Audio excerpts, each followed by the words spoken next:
పదండి రాగి లడ్డు చేసుకుందాం. ముందుగా ప్యాన్లోకి నెయ్యి తీసుకొని, నెయ్యి వేడయ్యాక రాగి పిండి తీసుకొని అడుగంటకుండా బాగా ఫ్రై చేసుకోండి.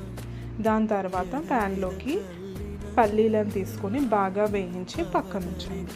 దాని తర్వాత దాంట్లోకి కొన్ని నువ్వులు తీసుకొని బాగా ఫ్రై చేసి వాటిని కూడా పక్కన ఉంచండి. నెక్స్ట్ ఫ్లాక్స్ సీడ్స్ తీసుకొని దాన్ని కూడా బాగా ఫ్రై చేసి పక్కన ఉంచండి. దాని తర్వాత అదే ప్యాన్లోకి నెయ్యి వేసుకొని మీ ఇంట్లో ఏమేమి అవైలబుల్గా ఉన్న డ్రై ఫ్రూట్స్ అన్నీ వేసి బాగా ఫ్రై చేసి వీటిని కూడా పక్కన ఉంచండి. తర్వాత ఒక మిక్సీ జార్లోకి వేయించిన పల్లీలు, వేయించిన డ్రై ఫ్రూట్స్, వేయించిన ఫ్లాక్స్ సీడ్స్, ఇంకా వేయించిన నువ్వులు వేసి కచ్చా పచ్చాగా గ్రైండ్ చేసుకోండి.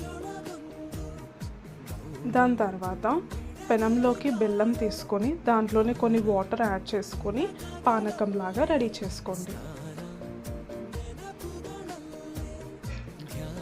మనం వేయించి పెట్టుకున్న రాగి పిండిని ఆ పానకంలోకి వేసుకొని మనం వేయించి గ్రైండ్ చేసుకున్న డ్రై ఫ్రూట్స్ మిక్చర్ని కూడా దాంట్లోకి యాడ్ చేసుకొని బాగా కలుపుకోండి.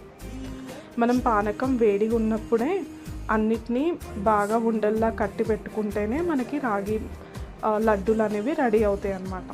లేకపోతే మనకు కష్టం అవుతుంది.